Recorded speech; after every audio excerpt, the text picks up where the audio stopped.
Hello again. This today I'm going to read is an extract from more of my writing, and it's about the dangers of social media. A bit erudite probably, but anyway, here we go. I am dismayed by some of my Facebook friends, who in real life are nice people, but on Facebook they seem to feel entitled to be astonishingly rude and spiteful to strangers. They hurl vicious insults at people they call Brexiters. They dismiss half the population of the USA as morons on the grounds that they voted for Donald Trump.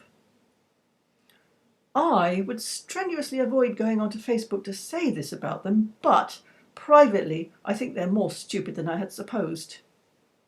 Why would you define a person by who they voted for? Especially when you have absolutely no idea of their situation or their reasons for voting as they did. And the Brexit situation is not clear-cut and never has been. Yes, the pictures the campaigners painted in order to persuade the population to vote for Brexit were spurious. There never was going to be a mass transfer of funds from the EU to the NHS. And yes, the land of milk and honey that was supposed to follow from taking back control was a fantasy that was never going to be realised. And the focus on immigration was entirely misplaced. If it was the case, as I read, that the UK could have set its own immigration controls while still under EU rules. On the other hand, we were becoming heavily embroiled in a super government which we had definitely not voted for when we voted to join the common market. It was foisted on us, and Brussels was taking more and more of our money to spawn more and more bureaucracy, which, however well-intentioned some of it undoubtedly was becoming way too dictatorial and fiscally unaccountable. There are still people who resent the way Brexit was pushed and think we can still go back to the way things were before we so foolishly decided to leave. But I submit that they are wrong. It's never possible to go back. It wasn't possible from the moment the vote was counted. However many people you insult on Facebook, the only result you will achieve is more bad feeling. It gives me bad feelings to read the venomous posts of these friends of mine, to the extent that I think I may just stop reading them. I won't go so far as to unfriend them. I am reminded of a little verse that some girl wrote in my mother's autograph album when she was a teenager. It goes, "There's so much good in the worst of us, and so much bad in the best of us, that it ill behoves any one of us to find any fault with the rest of us."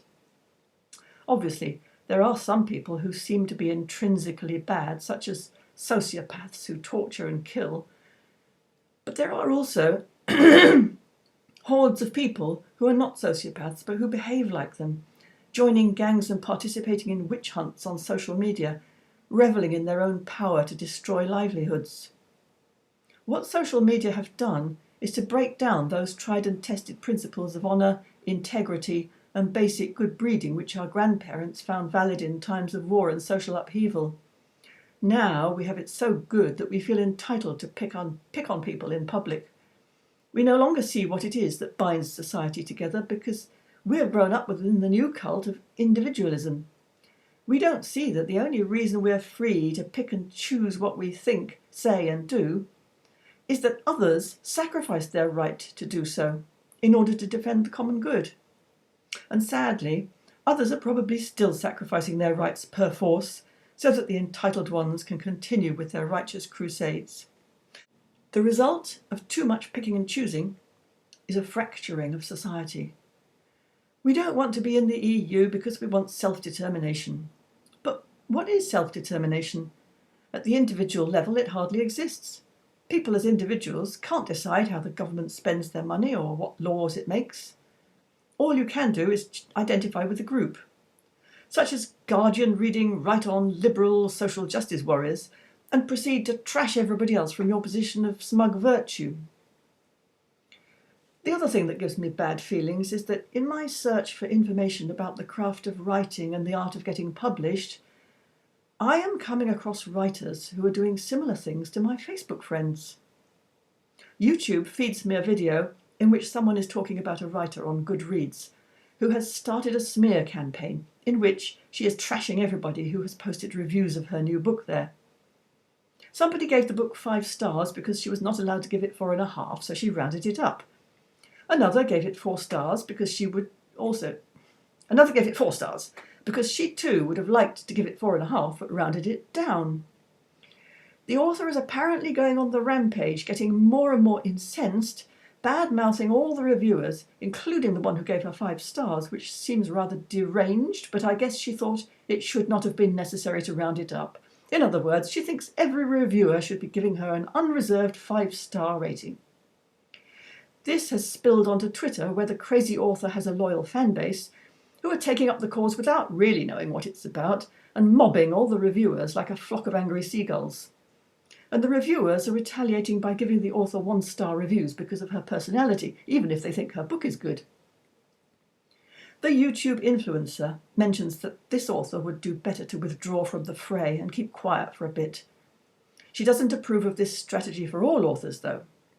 She opines that another author, for example, who did withdraw in the face of public criticism, should have stayed online and made a public apology for committing cultural appropriation. She admits that he did eventually come back, but his apology was not really a proper apology. The name of this other author looks familiar, and I realise I have just read the book in question. Now I'm really curious, because I didn't notice any cultural appropriation that could possibly be construed as being offensive to anybody. I want to know exactly what it was that he's supposed to have done. I have to do a Google search and root around a bit, because the ladies of YouTube who set themselves up as arbiters of what should be shunned due to political incorrectness are sadly unspecific about the precise nature of the crimes they're calling out.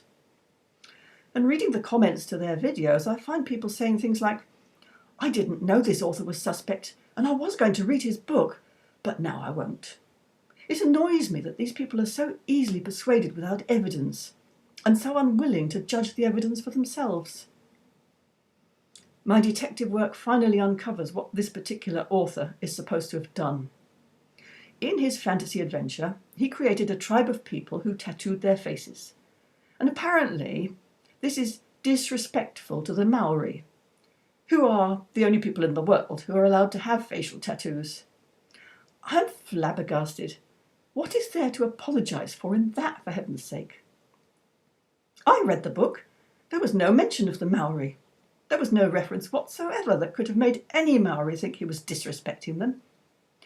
I think there must be whole tribes of internet trolls who go around looking for trouble, making up stuff about cultural appropriation or transphobia or racism, just so they can watch the eager hordes of the ignorant rushing in to complain. I think they watch and snigger at how easy it is to gull people and ruin lives. If any humans other than murderous psychopaths are truly bad, they are. In fact, they probably are psychopaths, hiding behind the smokescreen of the media.